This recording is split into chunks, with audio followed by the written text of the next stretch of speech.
Well, this video definitely took off much faster than I thought it would.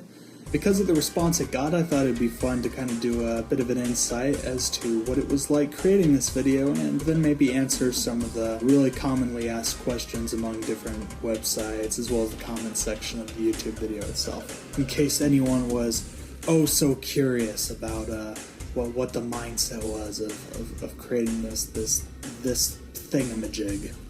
Now, the first question that some people tend to ask is a simple question. Why? Just why? The answer to that? Because I can.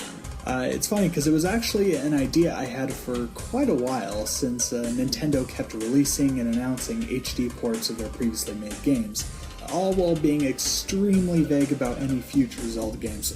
Zelda U. I mean, we've got like Wind Waker HD, the Ocarina of Time and the Majora's Mask ports for the 3DS, and then more recently, at the time of this recording, the Twilight Princess HD port. And so the joke of the video is that, oh, well, what's next? They're going to do an HD version of the CDI games, and so that's kind of where the thought process for this video was. Before starting anything, I actually did a rough edit of the trailer using some of the actual clips from the original CDI scenes just to see how the trailer would work. And so I wanted to include some of the most iconic scenes, such as the opening of Faces of Evil, the ending shot of Wand of Gamelon, and of course the Ganon scenes. So I wanted to have a lot of the iconic scenes in there, but I also want to have some of the kind of lesser known scenes, such as when Zelda must fight Omphak, which is the weird warrior dude that has a wolf head which changes to a lion and then just giant lips, that guy, and also the evil wizard Hecton, the one that goes, "You killed me!" And so I want to include a lot of that. And another question that a lot of people have asked is, well, hey, where the heck is Morshu? Morshu's missing in this. He's like the greatest guy in there. And I really did want to put Morshu in here. In fact, I was actually planning on placing him at the end of the trailer, where it ends off with the two logos of the game, and he would say, "You want it? It's yours, my friend, as long as you have enough rupees."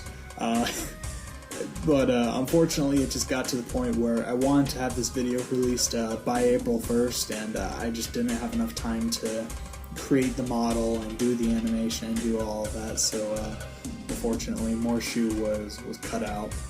Another question that sometimes people ask is, well, what the heck is with the random camera zooms? This guy sucks at editing. I mean, this is terrible.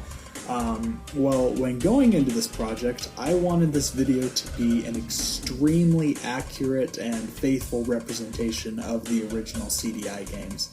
And the cutscenes in the CDI games are easily some of the most recognizable videos in the YouTube community. I mean, just from YouTube Hoops and Angry Video Game, it's very well known, and I wanted to have my 3D character models and animations match that as close as possible. And so in the original scenes, you will actually see those random camera zooms where the characters zoom in and out, but the background stays completely still. And so that was very much intentional. It was actually quite the challenge to do this, because I was trying to get 2D animation to work in 3D, and it often takes a lot more work to get that result that you want. With 2D animation, because you don't have to cover all of the angles of the character in one frame of animation, you just worry about how the character looks in that particular camera angle. Personally, I feel that it is a little easier to get away with stuff that you wouldn't really be able to get away with in 3D. Because the idea with 3D is you work with one single character model that can work for any camera angle, for any animation, just for anything. And to get it picture perfect with 2D animation tends to be really, really difficult. Especially with the CDI animations, because those animations are some of the most inconsistent things I've ever seen in my entire life. Every time I was looking for reference points, for example, Zelda's face or the King's face would, like, their entire facial structure would change form almost every other scene or every other frame. Sometimes their arms would randomly be shorter or taller or bigger than they should be. Ganon especially was a nightmare to animate, because his animations were just completely bonkers. In fact, let's go ahead and pull up the Ganon scene I created, the one for Link where he goes, "Join me, Link, or else you will die." There we go. And so here we see the project animation right here. You know, here's Ganon saying his line, and looks pretty accurate. But what you'll notice is I actually did a lot of cheating with the camera. You can see over here in the object properties of the camera, the focal length and the sensor size are decreasing and changing to stretch out or to zoom in.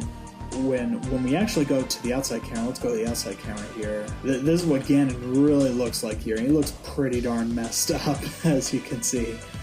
Yeah. Ganon was such a nightmare to get. And so I had to rely essentially on that one frame. So there's no way that this animation, if I was to do it in any other camera angle, would work, because you would just see all the flaws and him going inside out. But for that one camera angle, it works. In fact, there were some things that, if we just turned the skeleton on visibly, there were some things that I could do with the skeletons, like stretching it out, but there were just some things that I just couldn't do, particularly with the arms and the face. And so one of the things that I had to rely on, there's this feature in Cinema 4D called Pose Morph, and there's probably something similar for other 3D applications. I'm just not aware of it. But what you can do is you can actually create different poses with your polygons without the need of skeletons or bones or things like that. So here I already create a pose for when his mouth is opening up and down, going ah, or when they're doing this. And this in particular I use mostly just strictly on a facial animation, because it makes it so much easier to have a bunch of different poses that you could pull from and make a character animation for. However, in Ganon's case here, I actually had to use the pose morph a little bit in order to make some of those more wavy motions closer to the original.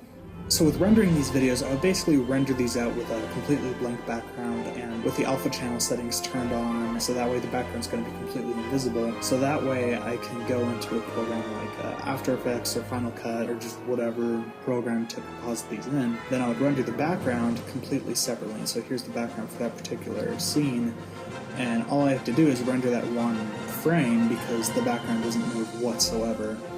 Anyway, that's about it. Hope you guys enjoyed. I will be uploading some more videos soon in the future. If you're curious about receiving any updates on particular projects that I'm working on or anything like that, you can go to my Facebook page, which will be linked in the description below. I'll post screenshots of things I'm working on or different things like that. Anyway, thank you all very much and have a wonderful day.